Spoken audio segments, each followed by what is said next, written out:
C'était la nouvelle fête de travail de Mélodie, un petit brunch chaleureux que ses amis et notre famille avaient organisé dans un café branché du centre-ville d'Acheville. Elle venait de décrocher un poste de niveau intermédiaire dans une entreprise technologique à croissance rapide, et la table était remplie de sourires de félicitations, de mimosas et d'histoires qui tournaient autour d'elle. Je m'assis au bout de la table, près de la fenêtre.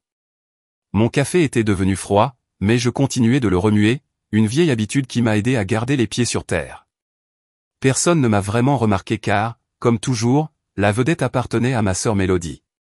Elle était assise avec les jambes élégamment croisées, la lumière du soleil captant l'éclat de sa bague de fiançailles et de ses ongles fraîchement posés. « Harper, dit-elle d'une voix forte à travers la table avec juste assez de charme pour que ça pique, tu fais toujours quoi exactement ? Tu es indépendant à ton âge. » Avant que je puisse répondre, elle rit et se tourna vers son amie. Elle n'arrive tout simplement pas à maîtriser une vraie carrière. Comme avoir déjà une vie. Personne d'autre n'a ri, juste Mélodie, amusée par son propre coup. Puis elle a ajouté, encore plus fort, certaines personnes se contentent de se contenter de ceux qui réussissent au lieu de le devenir. Je n'ai pas bronché.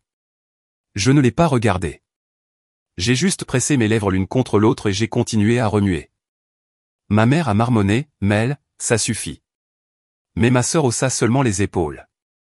Dans le monde de Mélodie, le silence était une preuve d'échec. Mon père a essayé de changer de sujet. Quelque chose à propos du pain grillé à l'avocat qui n'est pas assez assaisonné. Mais son sourire narquois restait dans l'air comme un défi. Ils pensaient tous que j'étais invisible. Mais cette invisibilité était devenue mon sanctuaire et mon arme. Ils ne savaient pas que moi, Harper Jamson, j'avais cofondé Pulsemetric, l'une des sociétés d'analyse à la croissance la plus rapide du pays. Et le meilleur ? Mélodie, ma sœur, la reine des projecteurs, venait d'être embauchée par Pulsemetric.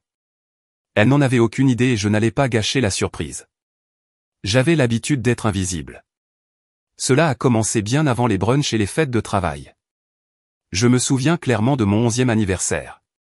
Le gâteau venait d'être posé sur la table, les bougies allumées. Tout le monde s'est réuni pour chanter. J'étais sur le point de faire un vœu quand Mélodie sortit du couloir en brandissant un trophée géant. Elle venait de remporter le concours de danse des 3 États. Ma mère l'a annoncé fièrement, sa voix plus forte que la chanson d'anniversaire elle-même. Tout le monde a applaudi. Les caméras se tournèrent. Je me tenais près du gâteau, les bougies vacillantes. Personne ne m'a demandé ce que je souhaitais. Je ne les ai même pas fait exploser. C'était la première fois que je réalisais que je ne serais jamais une histoire digne d'être célébrée. Mélodie était une artiste née, brillante, audacieuse, faisant toujours le show. Moi, j'aimais le silence. J'aimais résoudre des énigmes, démonter des objets pour comprendre comment ils fonctionnaient. Télécommande, grille-pain, code. La même année, j'ai commencé à écrire mon premier algorithme de base sur le Chromebook que papa m'avait offert.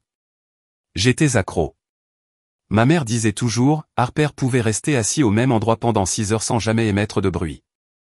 Papa avait l'habitude de plaisanter, nous avons un pétard et une lampe de poche dans cette maison. Devine lequel est lequel ? Pas besoin de deviner. Mélodie était le pétard. J'étais le rayon silencieux que personne ne remarquait mais qui restait toujours allumé. En vieillissant, les rôles n'ont pas changé. Elle a étudié les arts médiatiques, a fait de brefs passages à la télévision locale, a construit une marque de bien-être qui a été tendance pendant 1 minute avant de s'effondrer sous une mauvaise comptabilité. Je suis allé dans une petite école technologique, j'ai construit des systèmes et j'ai obtenu mon diplôme avec mention. Personne dans la famille ne se souvenait de la date de mon diplôme. Ils étaient occupés à planifier une séance photo pour le lancement du produit Mélodie. Mais je n'étais pas amer. J'ai juste commencé à construire en silence. À 29 ans, je me suis associé à Derek, mon ancien colocataire à l'université, et j'ai cofondé Pulsemetric. Nous avons codé dans des cafés, présenté des projets lors d'expositions de start-up, survécu grâce à des ramen et des idées folles. Il est devenu la voix de l'entreprise. Je suis devenu la colonne vertébrale. 3 ans plus tard, Pulsemetric valait plus de 100 millions de dollars. J'en possédais près de la moitié.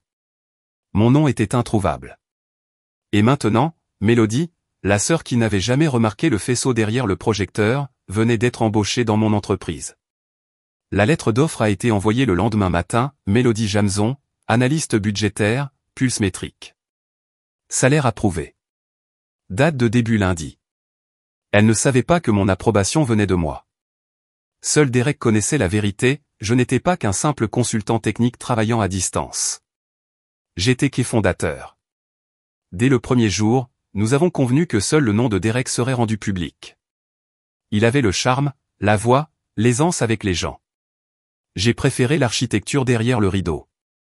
J'avais vu ce qui arrivait aux fondateurs devenus des visages. Leur vie ne leur appartenait plus. Je n'avais pas besoin de presse. J'avais besoin d'intimité et de contrôle. Ainsi, au sein de Pulse Métrique, j'étais juste Harper, le responsable principal des systèmes qui travaillaient à des heures irrégulières et évitaient les appels Zoom. Je ne me présentais au bureau qu'une fois par semaine, toujours après 19 heures.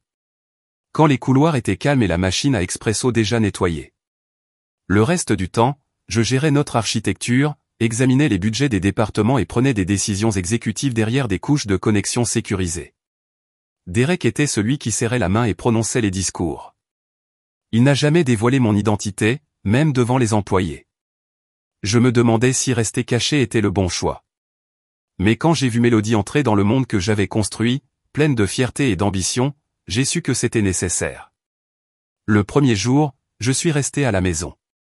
Mais je me suis connecté au système de caméra interne, une fonctionnalité discrète que j'avais personnellement codée. Depuis la caméra de la cuisine du 9e étage, je l'ai vu se servir du café et discuter en toute confiance avec un collègue. Cet endroit est sauvage, dit-elle. Vous savez, personne n'a jamais vu l'un des fondateurs. Certains disent que le second n'est qu'un nom sur un document légal. Je n'ai pas pu m'empêcher de sourire. Ce n'était pas la première fois qu'on me traitait de fantôme. Cet après-midi-là, Derek m'a fait un FaceTime. Elle s'installe rapidement, dit-il, poli, audacieux, définitivement Mélodie. Toujours aucune idée de qui signe ses approbations. Ça te va pour le moment? J'ai dit, gardons le silence. Si elle est ici pour travailler, tant mieux. Si elle est là pour impressionner, la vérité réglera le problème. Je ne voulais pas me venger. Je voulais un aperçu. Comment Mélodie réagirait-elle si personne n'applaudissait? 2 semaines se sont écoulées. Je suis resté invisible jusqu'à une nuit dans la salle des serveurs du sous-sol, vérifiant la sécurité des sauvegardes. J'ai entendu le claquement des talons dans le couloir. Je suis sorti et elle était là, figée. Harper? Demanda-t-elle en plissant les yeux. Qu'est-ce que tu fais ici? Seuls les dirigeants y ont accès, souris-je calmement. Je suppose que j'ai accès alors. Elle pencha la tête, confuse, juste au moment où Derek sortait de la salle de stockage adjacente avec un dossier à la main. Et, Harper, dit-il. Besoin de votre approbation sur le modèle Q3 avant vendredi. J'ai pris le dossier et j'ai regardé Mélodie. Ses yeux ne clignèrent pas. Elle ne parlait pas, mais je pouvais le sentir, la fissure se formait. Elle venait de voir la première ombre de la vérité et je voulais voir ce qu'elle en ferait. Ce matin-là, Asheville était enveloppée de brume, de celle qui donnait l'impression que les bâtiments étaient dessinés au crayon. Je venais de signer le rapport sur les résultats du 3e trimestre lorsque mon téléphone a sonné. C'était Derek. Harper, dit-il avec un petit rire, je pense que ta sœur commence à relier certains points. J'ai haussé un sourcil.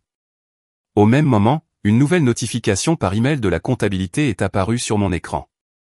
Objet, signature inégalée HJ42. Veuillez confirmer l'autorité exécutive. Mon cœur a ralenti. Il était temps. Près de 2 mois s'étaient écoulés depuis que Mélodie avait officiellement rejoint Pulse Métrique. À cette époque, elle s'était rapidement adaptée, confiante dans les réunions, affirmée dans les discussions budgétaires. Je l'ai regardée tranquillement, approuvant ses demandes, sans jamais signer de mon nom complet. Jusqu'à maintenant. Elle était tombée sur mon code interne, HJ42, à côté des approbations budgétaires, des notes de contrat et des directives financières. Le lendemain matin, j'étais assis dans le café de l'entreprise, à moitié caché derrière un journal, lorsque j'ai entendu une voix familière. Qui est ce Harper J, de toute façon? Mélodie a demandé à un collègue. Je vois toujours ce nom dans les journaux budgétaires.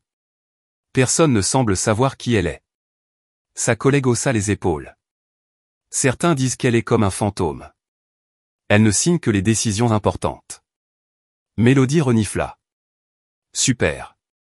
Un cadre fantôme. Je ne fais pas confiance aux noms auxquels je ne peux pas mettre de visage. J'ai serré ma tasse. Elle n'avait toujours pas appris. Tout ce qui est réel n'a pas besoin d'être bruyant. 3 jours plus tard, elle s'est dirigée directement vers les finances et a demandé accès au journal budgétaire de l'exécutif. Grâce à son niveau d'habilitation, elle l'a obtenu. Elle a ouvert fichier après fichier jusqu'à atteindre celui portant mon nom complet, Harper Jamson, cofondateur, CTO.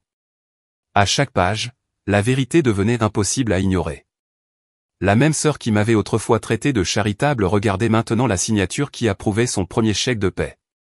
Cet après-midi-là, j'ai reçu une alerte système, accès interne signalé. M. Jamson. Archives exécutives extraites. Elle avait ouvert les documents fondateurs. Harper Jamson. Derek Lin. Cofondateur 50/50e. Titre, directeur technique. Je l'ai imaginé à ce moment-là. Les yeux verrouillés sur l'écran. Expression figée. Mélodie n'a pas explosé lorsqu'elle a été choquée. Elle se tut, mais ses yeux, ils brûlaient. Vous êtes le cofondateur ? J'ai hoché la tête. Combien de temps ? Elle a demandé. Depuis le début. Derek et moi avons commencé ça dans un café sur Lexington Avenue, à l'époque où tu m'avais traité de chômeur. Elle laissa échapper un rire amer. Donc j'ai travaillé sous tes ordres tout ce temps. Vous avez fait du bon travail, dis-je simplement. C'est pourquoi tu es toujours là. Elle baissa les yeux. J'ai fouillé dans mon dossier et lui ai remis un projet de proposition pour une initiative de données à but non lucratif. Nous lançons ce prochain trimestre, axé sur l'accès à la technologie pour les écoles publiques. Vous seriez parfait pour cela. Elle ne prit pas le papier, mais quelque chose changea dans son expression. Je me suis retourné pour partir. Elle aurait besoin d'espace. Mais pour la première fois depuis des années, Mélodie ne me regardait pas avec dédain. Seulement des comptes tranquilles, et peut-être une trace de regret. Le gala du 5e anniversaire de Pulsemetric s'est tenu dans une salle aux parois de verre surplombant les Blue Ridge Mountains, une merveille architecturale moderne perchée au-dessus de l'horizon d'Asheville. Dans le dressing des invités, je me tenais devant le miroir mural. La robe noire que je portais était élégante et minimaliste. Mes cheveux étaient épinglés avec précision et un doux lavis de rose sur mes lèvres donnait la seule touche de couleur. Je ne me suis pas habillé pour être vu. Je me suis habillé pour appartenir au moment présent, même si cela me terrifiait. Il y avait toujours eu du réconfort dans le silence, dans l'ombre. Mais ce soir, quelque chose bougeait. Derek frappa doucement, penchant la tête. Tu es prêt, Harper ? J'ai expiré. Pas vraiment, mais peut-être que personne ne le fait jamais. Il eut un petit sourire. Vous ne sortez pas de l'ombre ce soir. Vous revendiquez la lumière que vous avez construite. Nous sommes entrés sur scène par les ailes latérales, juste au moment où les lumières de la salle baissaient. La voix du MC résonnait à travers l'acoustique cristalline. Et maintenant, accueillez les 2 cofondateurs de Pulsemetric, Derek Lin et Harper Jamson. Les applaudissements ont éclaté plus fort que prévu, vifs, clairs et croissants. J'ai avancé lentement, intentionnellement, puis je l'ai vu. Mélodie se tenait près du fond de la salle de bal, la main enroulée autour d'une flûte à champagne qu'elle n'avait pas touchée. Ses yeux écarquillés, figés à mi-expression. Elle ne clignait pas des yeux. Son monde, celui dans lequel j'avais toujours été l'invisible, venait de s'ouvrir. J'ai connu ce sentiment dès le moment où nous avons signé notre premier contrat à 7 chiffres. Et j'ai réalisé que quelque chose que nous avions construit en silence était soudainement devenu réel. Indéniable. Derek parla le premier. Il a raconté les débuts de Pulsemetric, 2 amis et 2 ordinateurs portables dans un petit studio, codant à travers les tempêtes et les délais, pariant tout sur une manière plus intelligente de lire les données du monde. Les gens riaient au bon moment, hochaient la tête au jalon. Puis il s'est tourné vers moi et m'a proposé le micro. La pièce se calma. Je me suis avancé. Pour la première fois en 5 ans, je n'étais pas derrière un pare-feu ou un code d'approbation transmis. J'étais simplement présent. Salut à tous, dis-je dans le micro, d'une voix plus ferme que ce à quoi je m'attendais. Je m'appelle Harper Jamson, et je suppose que pour beaucoup d'entre vous, c'est la première fois que vous me voyez. Une douce vague de rire parcourut la pièce, non pas moqueuse, mais chaleureuse, surprise, respectueuse. Je ne suis pas doué pour parler en public, ai-je continué. Honnêtement, je n'aurais jamais pensé que je serais ici. Mais il y a 5 ans, Derek et moi n'avions que 2 choses, un canapé usé et une idée. Nous pensions que la technologie, si elle était bien construite, pourrait responsabiliser les gens, pas les remplacer. Je me suis arrêté, mes yeux scrutant la foule, puis je l'ai trouvée. Mélodie, toujours debout près du mur du fond, sa coupe de champagne posée désormais sur une table voisine. Sa posture rigide, son expression illisible, ses yeux fixés sur moi sans cligner des yeux. Elle essayait de comprendre comment la sœur qu'elle avait l'habitude de renvoyer avait construit la scène sur laquelle elle se tenait désormais. Je sais que je ne suis pas le visage public de Pulsemétrique, dis-je doucement. C'est par choix. Mais ce soir, j'avais l'impression que je te devais plus que de simples chiffres derrière un écran. Je te devais ma présence, non pas pour me reconnaître, mais par gratitude. Les applaudissements se sont à nouveau intensifiés, plus fermes cette fois. J'ai fait un petit signe de tête de remerciement et j'ai reculé, rendant le micro au MC. Alors que les lumières passaient de la scène à la salle du dîner, je me dirigeais vers le buffet, espérant me retirer dans un coin tranquille comme je le faisais toujours. Mais ce n'était pas possible. À chaque pas, quelqu'un m'arrêtait. « Tu es Harper ? Je pensais que tu étais un mythe. Nous n'étions même pas sûrs que tu étais réel. » Une furtivité de niveau légende. Sérieusement. J'ai souri, offert quelques réponses polies, mais mon esprit est revenu à Mélodie. Je me tournai pour regarder vers le pilier où elle se tenait avide. Elle était partie. Je ne savais pas quand elle était partie ni ce qu'elle avait entendu, mais je le sentais quelque chose de subtil, comme un changement de pression dans la pièce, une absence là où pour la première fois j'avais espéré une présence. Cette nuit-là, de retour dans mon appartement, j'ai enlevé mes talons et me suis enfoncé dans le canapé. Mon logement était calme, trop calme après une nuit comme celle-là. Mon téléphone a sonné sans arrêt pendant des heures. Des messages affluaient d'ingénieurs, d'investisseurs et même de mes parents. Nous sommes si fiers de toi, Harper. Quel moment. Tu mérites ça. J'ai souri, répondu là où cela me semblait personnel, supprimé ceux qui ressemblaient à des éloges en marche. Mais aucun de Mélodie. Pas de SMS, pas d'appel manqué, pas même de félicitations. J'ai ouvert la rediffusion en direct du gala sur le site Pulsemétrique, j'ai avancé rapidement jusqu'à la partie où je suis intervenu pour parler, j'ai fait une pause et je me suis regardé prendre le micro. Je n'ai pas appuyé sur play. J'ai juste regardé l'image fixe sous ce projecteur. Qu'est-ce que Mélodie a vu? Un étranger?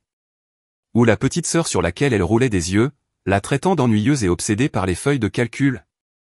2 jours plus tard, je suis arrivé au bureau plus tôt que d'habitude, non pas pour approuver des contrats, ni pour mettre à jour le système, juste pour terminer quelque chose de personnel.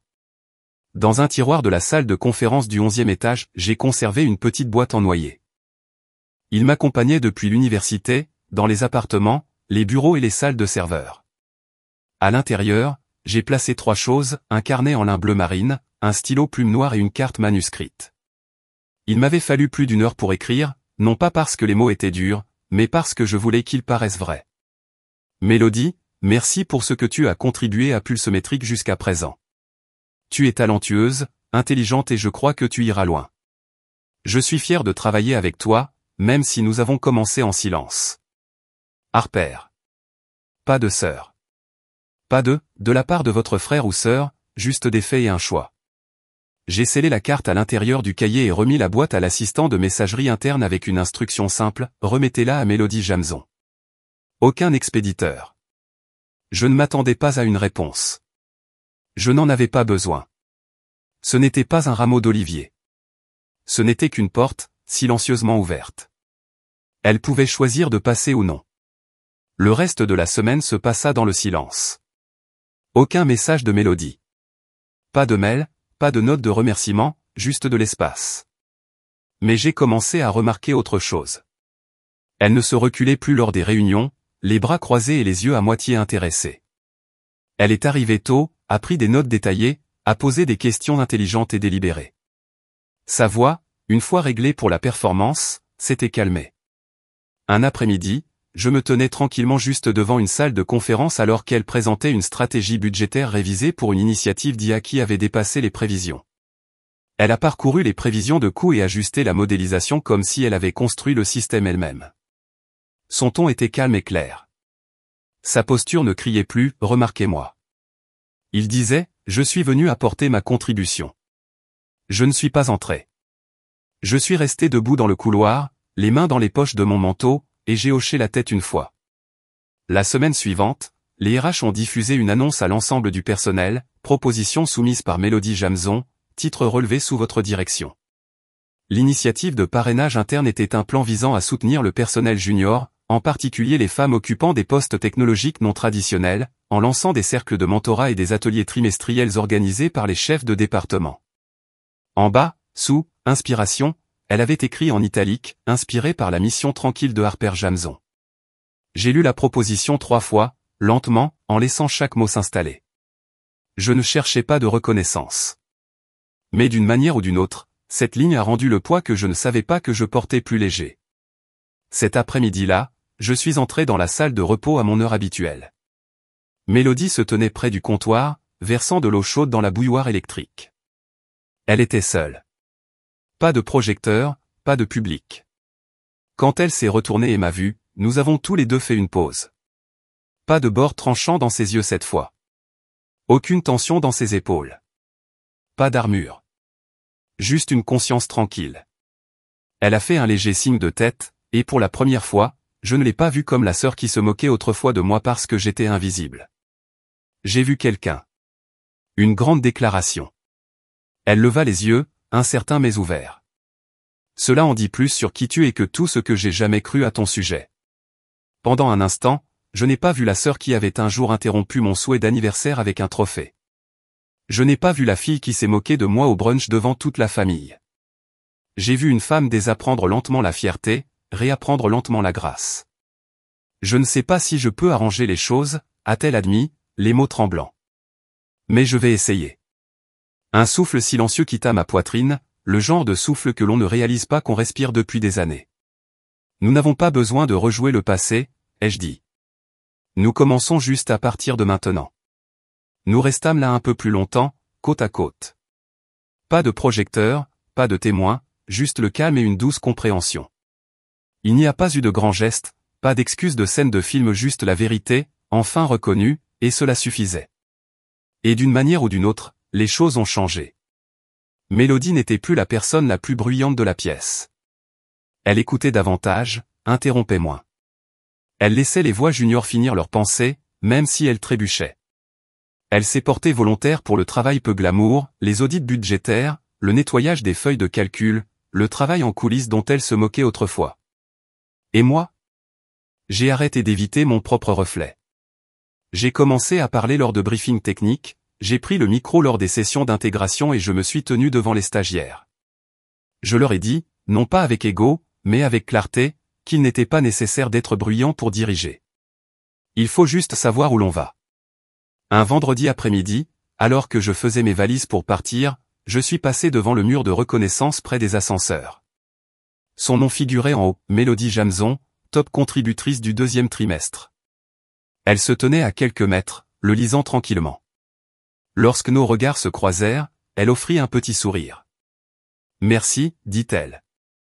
Pour ne pas m'avoir abandonné. » J'ai souri en retour. Nous ne faisons que commencer. Ce dimanche-là, notre famille s'est retrouvée à notre endroit habituel pour le brunch, un café ensoleillé près de Pack Square avec des chaises en bois concassées et une odeur de sirop d'érable persistante dans l'air. Tout se ressemblait, mais quelque chose semblait différent. Mélodie est arrivée avec quelques minutes de retard. Pas de talons flashy, pas de maquillage, juste un chemisier blanc, un jean et une queue de cheval légèrement nouée. Elle s'est approchée de moi et m'a fait un simple signe de tête. J'ai hoché la tête en retour. Pas de geste dramatique, juste une présence. Plus tard, alors que ma mère parlait de son jardin de tomates, oncle Ron s'est tourné vers moi et a souri. Alors Harper continue à bricoler son ordinateur? Ça doit être amusant de rester assis devant des chiffres toute la journée. J'ai souri. Avant que je puisse répondre, Mélodie posa sa tasse. Oncle, dit-elle clairement. Harp est la personne la plus intelligente que j'ai jamais connue. Sans elle, je ne serais pas là où je suis aujourd'hui. La table se calma. Elle m'a regardé droit dans les yeux. Elle m'a appris quelque chose que j'ignorais auparavant. Cette vraie force ne parle pas toujours en premier. Elle se construit tranquillement. Et quand elle est prête, elle s'exprime par des actions, pas par des applaudissements. Oncle Ron cligna des yeux. Ma tante fit un petit signe de tête pensif. Ma mère s'est approchée et m'a doucement serré la main. Après le repas, alors que nous préparions nos bagages pour partir, Mélodie s'est approchée de moi, veste à la main. Tu n'as pas à me pardonner, murmura-t-elle, mais je ne suis plus la même personne. Je me suis tourné vers elle et, pour la première fois depuis longtemps, j'ai souri depuis un endroit qui n'était pas gardé. Je sais, dis-je. Et je n'ai jamais eu besoin que tu t'excuses. Nous sommes sortis en silence, mais ce n'était pas le genre de choses qui sépare les gens. C'était le genre de choses qui permettait à quelque chose de nouveau de commencer. Plus tard dans la soirée, je me suis assis près de la fenêtre avec une tasse de thé, regardant les lumières d'Asheville se fondre dans les collines. Un message de Derek est apparu sur mon écran. J'ai entendu dire que le brunch n'était pas si mal aujourd'hui. J'ai répondu, pas mal. Appelons ça un nouveau départ. Parce que parfois, la guérison n'arrive pas en fanfare. Cela arrive lorsque les gens se voient enfin, non pas à travers de vieilles attentes, mais grâce à une compréhension calme et honnête. Mélodie et moi ne serons jamais des sœurs parfaites, mais nous ne sommes plus dans des camps opposés. Nous sommes deux femmes adultes, toutes deux changées, toutes deux encore en apprentissage. Et pour moi, c'est plus que suffisant pour clôturer un chapitre et commencer tranquillement le suivant.